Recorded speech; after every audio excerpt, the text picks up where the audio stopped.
Salam saudara, kembali bersama saya Raha dalam program Renungan. Maka pada hari ini saya mengutip firman Tuhan dalam Kejadian pasal 50 ayat yang ke-20. Demikian firman Tuhan.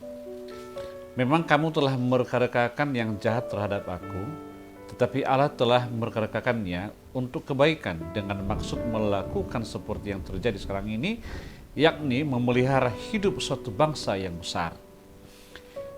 Kita sering membaca dalam Alkitab bahwa Tuhan bekerja lebih dulu untuk situasi yang akan datang. 20 tahun sebelum sebuah kelaparan besar terjadi, Tuhan menetapkan sebuah rencana dan mengutus Yusuf muda ke Mesir. Selama 13 tahun, Yusuf diajar, diuji, dan dikucilkan oleh Tuhan untuk melaksanakan rencananya. Untuk mempersiapkan dia selama masa kematian dan kebinasaan, karena kekacauan dan kelaparan, Yusuf tidak mengetahui hal ini. Namun, Tuhan telah memilihnya untuk menyelamatkan banyak jiwa pada saat itu, termasuk keluarganya sendiri.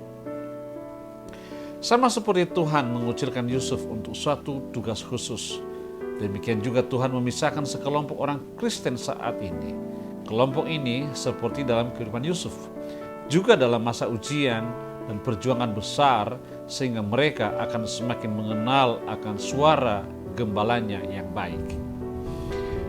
Jika kita masuk dalam kelompok ini, maka seperti Yusuf yang tidak mengerti, kita juga mungkin tidak akan mengerti mengapa kita harus melalui pergumulan dan kesukaran. Kita mungkin bertanya-tanya, mengapa Tuhan mengizinkan kesulitan-kesulitan ini terjadi dalam hidup kita? Tuhan telah melihat bahwa kita telah menetapkan hati kita untuk mengikuti Yesus Kristus dalam segala hal. Maka Tuhan memiliki tujuan khusus untuk semua yang kita alami, seperti yang Ia alami dengan Yusuf. Alasan mengapa Yusuf menjadi seorang hamba Tuhan yang besar adalah karena ia berhasil melewati semua pencobaan. Ia tidak mengizinkan kebencian, kepahitan, atau perasaan balas dendam di dalam hatinya untuk apa yang telah dilakukan saudara-saudaranya terhadapnya. Namun ia tetap dengan rendah hati percaya kepada Tuhannya. Jika kita ingin menjadi bagian dari kelompok di hari-hari terakhir ini, kita harus melalui semua ujian dalam hidup kita seperti yang dilakukan Yusuf.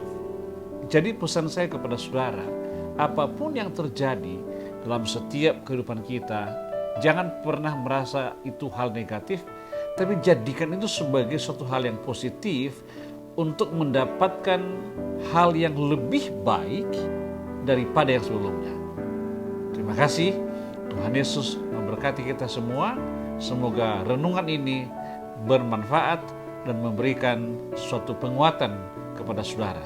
Terima kasih sekali lagi, Tuhan Yesus memberkati kita semua. Shalom.